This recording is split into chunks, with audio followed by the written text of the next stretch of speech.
Il est 20h, vous regardez la télévision Futur Média. Madame, monsieur, bonsoir. Voici les titres de cette édition. L'actualité de ce dimanche, marquée par cette manifestation des populations de Keur-Momar-Sarr, une commune située dans la région de Louga.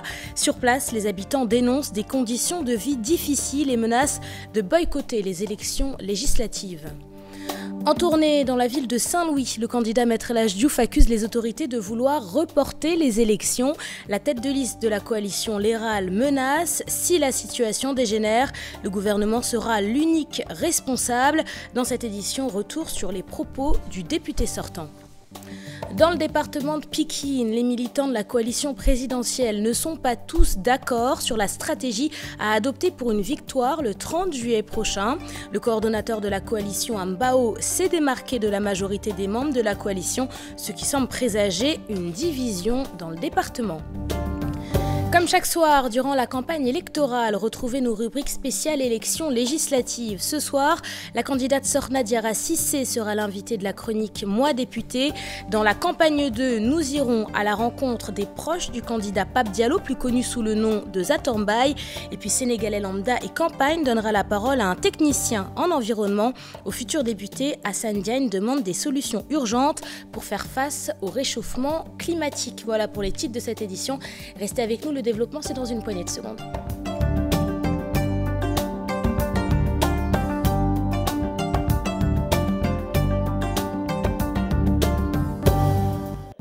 Bienvenue à tous et merci de vous informer sur la télévision Futur Média. À Louga, dans la commune de Keur-Momar-Sarr, les habitants de plusieurs villages ont manifesté ce dimanche. Ils dénoncent des conditions de vie difficiles marquées par l'absence d'eau et d'électricité. Pour se faire entendre, les populations menacent de boycotter les élections législatives. C'est une correspondance, elle est signée Tchernofal. Elles sont descendues dans la rue, ces populations, pour dénoncer les conditions de vie très difficiles auxquelles elles font face depuis très longtemps.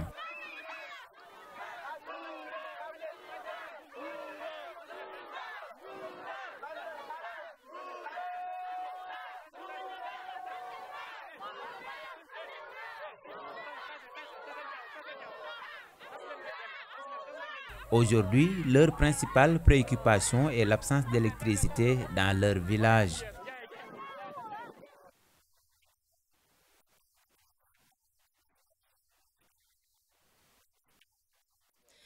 Veuillez nous excuser pour la qualité de cet élément. On passe à l'amicale des diplômés des écoles des postes. Elle demande plus de transparence dans la gestion de l'institution. Ces travailleurs ont organisé une assemblée générale. Je vous propose d'écouter le coordonnateur de l'amicale. Ses propos sont recueillis par Bira Diagne. Nous tenons à dénoncer et à condamner l'attitude du directeur général, M. Siredia, qui nous a refusé de tenir notre assemblée générale à l'école nationale des postes, qui nous a formés, ce qui permet à d'autres collègues, pire même, nos concurrents, des privés, des randonnées pédestres qui ne sont pas de la poste, tiennent leurs activités à l'école et que nous, qui sommes formés par cette école, on nous la refuse. On trouve que c'est une injustice et qu'on dénonce, qu'on condamne vigoureusement à la dernière énergie. On ne va pas laisser faire, donc on constate que c'est un avis de pouvoir et nous comptons riposter. L'amicale, c'est un cadre de réflexion à but non lucratif qui est apolitique, donc ni syndical ni politique. Spoliation foncière, 7000 personnes pointent du doigt le promoteur du groupe SCAC Afrique. Alors que ce dernier aurait pris la fuite, un collectif réclame 5 sites qui devaient normalement abriter des logements sociaux destinés aux acteurs du secteur informel. Le président de la République est interpellé pour se saisir du dossier. Écoutons le président du collectif des victimes de SCAC Afrique. Ses propos sont recueillis par Chartidiane Dione. SCAC Afrique, c'est une agence immobilière qui a pignon sur rue et qui a son siège à Thiès. Ils ont aussi une succursale ici à Dakar, dans la zone de captage. Bon, c'est en 2009 qu'ils ont organisé toute une campagne médiatique à outrance, annonçant qu'ils pouvaient offrir aux Sénégalais des terrains et des logements sans apport personnel et sans garantie et à des prix accessibles. Alors, beaucoup de Sénégalais y ont cru Parce que déjà, ils avaient installé toute une logistique. Ils avaient d'abord implanté des bureaux, n'est-ce pas, avec toute une administration, ils avaient recruté du personnel et tout. Et donc, ils ont présenté aux Sénégalais des contrats en bonne et due forme. Maintenant, soi-disant, ils pouvaient donner ces terrains et ces logements à des conditions flexibles. C'est-à-dire selon les revenus du client, n'est-ce pas, vous pouviez souscrire un plan sur 2 ans, 3 ans, 5 ans. Et même si vous voulez aussi, vous pouvez acheter comptant. Maintenant, les Sénégalais se sont inscrits en masse et les gens ont commencé à cotiser. Et dans les contrats, il était prévu qu'après 2 ans, vous aurez votre terrain ou bien votre logement. Vous allez trouver dedans des vigiles, vous allez trouver des femmes de ménage, des mécaniciens. Ouais. C'est des gens qui n'ont pas accès aux banques pour avoir un logement. Nous, ce qu'on veut, c'est nos terrains. Que le président de la République vraiment puisse agir en ce sens, parce que vraiment, c'est un cas très critique. Parlons religion à présent. Ce dimanche, le collectif des imams et oulémas des SICAP a organisé une journée de prière pour la stabilité du pays. L'événement s'est tenu à la mosquée de Liberté 5, compte rendu avec Cher Hassan Affal et Diafaraba. Dernier week-end avant les législatives, l'instabilité sociale et la crise de valeurs notée ces temps-ci inquiètent religieux et politiques de la SICAP Liberté 5 pour cette journée de prière. Nous nous sommes réunis aujourd'hui pour une journée de prière, de recueillement et de dévotion, pour qu'il nous épargne, n'est-ce pas, pour que s'arrêtent ces tragédies qui règnent aujourd'hui dans notre pays, n'est-ce pas, à savoir les séries d'incendies, les chavirements de pirogues, les accidents de la circulation, entre autres. Cette journée de prière est surtout due aux 8 personnes qui ont été victimes des violences lors du match de football. Pour le collectif des imams et oulémas des SICAP, ces faits doivent inciter au retour des fondamentaux. Nous lançons un appel encore une fois de plus, surtout aux parents, pour qu'ils prennent entièrement les responsabilités d'éduquer leurs enfants en leur inculquant des valeurs et des vertus, n'est-ce pas, pour qu'on puisse vraiment avoir des citoyens modèles. Ces autorités religieuses estiment que la violence notée en cette période électorale ne joue pas en faveur de notre émergence. Nous profitons également de l'occasion pour lancer un appel à la classe politique tout entière, n'est-ce pas, opposition comme parti au pouvoir, à plus de hauteur et de responsabilité. On ne peut pas prétendre à l'émergence, en fait, avec des séries de violences.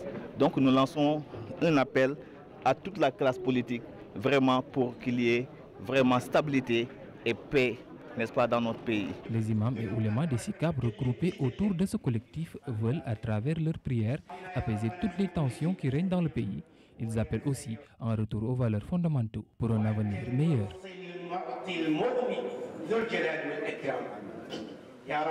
On passe à la politique. À Saint-Louis, le candidat maître El Hadj Diouf accuse les autorités de vouloir reporter les élections. La tête de liste de la coalition L'Éral menace le gouvernement qui sera, selon lui, l'unique responsable en cas de protestation. On l'écoute au micro d'Ousseynou Diop. De la même façon, je demande au gouvernement de renoncer à ce projet diabolique de report des élections. Je m'y opposerai avec la dernière énergie parce que je sais que je dois gagner. Je dois gagner proprement ces élections-là, ces élections législatives. Comme du 23 juin, Maître El Hadj Moustapha Diouf n'acceptera aucun report. Et j'avertis solennellement l'État du Sénégal. S'il y a report, s'il y a trouble dans ce pays, l'État sénégalais sera entièrement responsable. Le président du Sénégal et son gouvernement sont interpellés. Il faut respecter le calendrier républicain. Violence survenue lors de la campagne électorale. L'ancien conseiller du président Abdou Diouf appelle à la retenue pour des élections apaisées. Amadou Tidiane Wane s'exprimait à l'occasion de la cérémonie de dédicace de son dernier livre. On l'écoute au micro de Mame Biram Diouf. On ne peut pas réclamer la démocratie dans un pays et s'armer de couteaux, de ceci et de cela, pour se faire être maltraité dans la rue. C'est pas la démocratie, ça. C'est de la bâtonnocratie, ou je ne sais pas comment vous appelez, mais c'est pas bon. Je demande à la jeunesse de ce pays, donc à vous. Hein? Aux politiciens également. Non, quand je dis la jeunesse de ce pays, c'est de 18 ans à 70 ans. Politiciens, société civile, les 47 candidats, il y a combien de la société civile? De ça, la raison garder. D'autant plus que tous, ils sont nuls. Nuls pour l'action. Vous avez vu l'Assemblée nationale pendant ces 5 ans? On aura pire. C'est le moment de passer à nos rubriques spéciales élections législatives. Ce soir, Moi Député s'intéresse à la candidate Sokhna Diarra Cissé. Investie sur la liste départementale de la coalition Manko Taxawu Sénégal, elle revient sur son parcours avec Mame Biram Diouf et Ababacar Camara. Je m'appelle Sokhna Diarra Cissé. Je suis investie sur la liste de la coalition Manko Taxawu Sénégal, plus précisément dans le département de Dakar, en 2e position. Je suis communicante de formation. Sokhna Diarra Cissé, soucieuse du vécu de ses concitoyens, se dit très sensible, d'où son combat en faveur des démunis et couches vulnérables. J'aime bien, je suis dans le social, j'ai une association qui s'appelle Droit au Bonheur. Donc on œuvre un peu dans les maternités, dans les pouponnières, des trucs comme ça. Donc ça me fait très plaisir de rendre service, de faire plaisir. Ancienne du lycée John Fitzgerald Kennedy, Sokhna Diarra s'est vite tracé un chemin dans la communication. Je suis née à la Médina, j'ai grandi à la Médina. L'école Colobane 2 au primaire, après le lycée Kennedy, j'ai eu mon BFM là-bas, avant d'aller au lycée Lamine Gueye où j'ai eu un bac S2. J'ai un peu essayé l'université qui ne marche pas, malheureusement. Et puis après, j'ai fait une formation. Mon expérience professionnelle, je pense que je l'ai eue avant de faire la formation parce que j'ai eu à travailler au ministère de la Communication. Progressiste, elle le fut, ses convictions font d'elle une battante, dit-elle, pour défendre ses idées. J'ai commencé à militer activement en 2011. Et après, j'ai été exclue en même temps que Malick Gakou en 2014 ou 2015. Donc après, on a fondé le Grand Parti ensemble. Celle qui veut donner une représentativité des jeunes à l'Assemblée garde l'espoir d'atteindre cet objectif. Notre premier combat serait, à l'image de la parité, de lutter pour une discrimination positive à l'endroit des jeunes, pour qu'il y ait au moins 30% des jeunes dans les listes qu'on aura à proposer aux prochaines échéances. Et de conclure. Je suis née en décembre 83 et je suis célibataire sans enfant. D'accord. À présent, nous nous rendons au domicile du candidat Pape Diallo, plus connu sous le nom de Zator Mbaye. La rédaction a rencontré son petit frère et l'un de ses camarades de parti. D'après eux, le candidat de la coalition Benno Bokk Yakaar est un homme engagé. Tout de suite, retrouvez la campagne 2. C'est une rubrique signée Alassane Ba et Thierno Laurent Mendy. Il est 37e sur la liste nationale de la coalition Benno Bokk Yakaar. Pape Diallo, plus connu sous le nom de Zator Mbaye. Nous avons rendu visite à 2 de ses proches. Pape Ahmad Mbaye vit avec lui dans son domicile ici à Sacré-Cœur. Il le suit dans sa campagne. Zator, déjà, c'est un gars qui ne se fatigue point. Il ne se fatigue jamais. Il est toujours sur le terrain. Même quand il est souffrant, il est toujours présent. Ça, je le dis parce que je le vois, c'est pas parce que c'est mon frère. Il est sur le terrain, depuis le premier jour, nous avons toujours été ensemble depuis le premier jour et il le fait sans réserve. Déjà, l'expérience parlementaire est là. Je pense qu'on l'a suivi depuis le début. On a vu comment il a été présent sur le terrain, et sa maîtrise aussi des politiques du gouvernement. Nous avons cheminé pendant presque plus de 10 ans. Et moi, sincèrement, ce que j'apprécie en lui, c'est son engagement. C'est son engagement sans faille. Et cet engagement, si j'avais quelque chose à lui dire, je lui dirais de ne jamais changer. Ces 2 amis très proches de l'élu du peuple retiennent ceci sur sa personne. Franchement, il n'a jamais changé. À part qu'il s'énerve un peu trop vite, sinon ça va, il n'a aucun problème. Il est très taquin, il est très taquin. Bon, quand on voit Zator calme, sans rien dire, souvent il a mal, il est malade peut-être.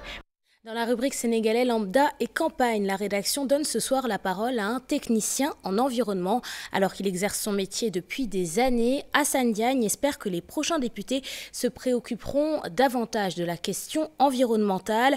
D'après le technicien, il faut trouver des solutions urgentes pour faire face au réchauffement climatique.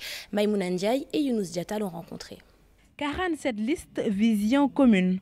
Ce technicien en environnement n'est pas du tout d'accord de l'organisation des législatives de 2017. Il devait peut-être rétrécir les listes, peut-être faire un choix de 30 candidats ou de 20 candidats au moins.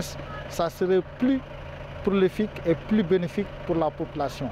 Et ça pouvait améliorer au moins que les législatives se passent très vite et très rapide, d'une manière succincte. Assane Diagne demande également aux différentes coalitions d'inclure la question du réchauffement climatique. Il aurait dû parler du réchauffement climatique, par exemple comment maintenir ou comment équilibrer ce qui se passe au niveau du réchauffement climatique. Mais tout ça, on n'a pas vu quelqu'un peut-être qui est engagé par rapport à ça pour pouvoir dire correctement ce qui se passe et parler aux personnes, supposons, d'équilibrer tout ce qui se fait par rapport aux menaces qui se passent en quelque sorte sur l'environnement. Développer des espaces verts, une super priorité pour les techniciens en environnement. Les espaces verts, il n'y en a pas beaucoup. Les écologistes devaient travailler plus sur les espaces verts.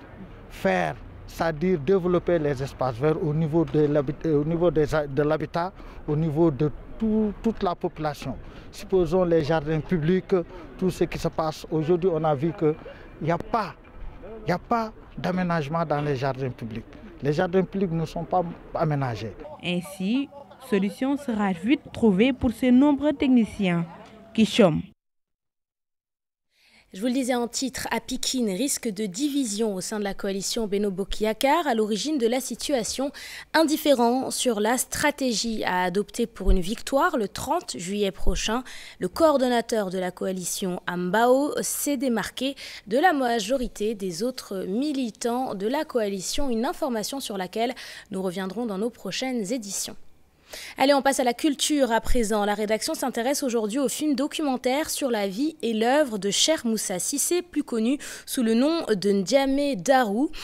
La production d'1h41 a pour objectif de partager avec le grand public l'œuvre de cet érudit et disciple de Cheikh Ahmadou Bamba. La projection du film a eu lieu à l'université Cheikh Anta Diop. Retour là-dessus avec Ibou Diouf et Tierno Laurent Mendy.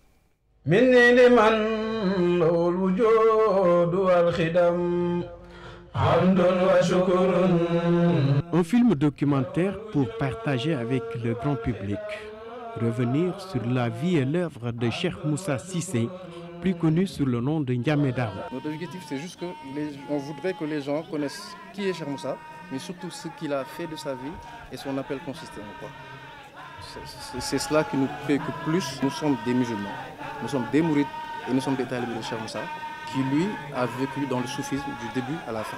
Cet homme dont la pensée résonne encore, celui qui avait l'habitude de dire que Serigne Touba lui suffisait comme maître, la ilaha illallah comme culte et l'agriculture comme métier. Rendre compte de sa vie, de son histoire, de son origine, de sa filiation, mais surtout de son appel. Un appel qu'on qualifierait de spirituel parce que ça concerne uniquement l'accès au divin et donc concerne toutes les créatures de Dieu. Ce long métrage est composé de 3 grandes thématiques et s'est construit essentiellement autour de cette pensée du Cheikh Moussa Cissé, notamment à travers des témoignages de différents érudits, autrefois élèves de Cheikh Moussa. Cheikh Moussa Cissé était lui-même talibé de Cheikh Ahmadou Bamba Khadim Rassoul. C'est pour retracer la vie de Cheikh Moussa et surtout expliciter son appel. Parce que c'est un appel que beaucoup de gens ne comprennent pas. Ce film documentaire-là rend compte et restaure surtout l'image de marque de Cheikh Moussa qui aujourd'hui a fini de pénétrer nos cœurs, a fini de pénétrer les époques.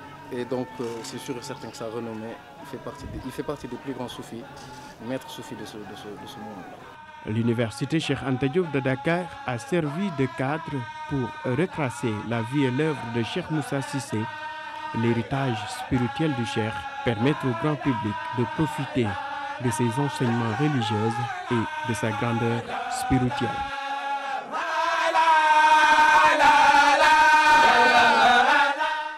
Et c'est là-dessus que se termine cette édition. Merci de l'avoir suivi, merci de votre fidélité. Prochain rendez-vous de l'information, c'est à 0h avec le tout en images. Excellent dimanche soir et très bon début de semaine à toutes et à tous.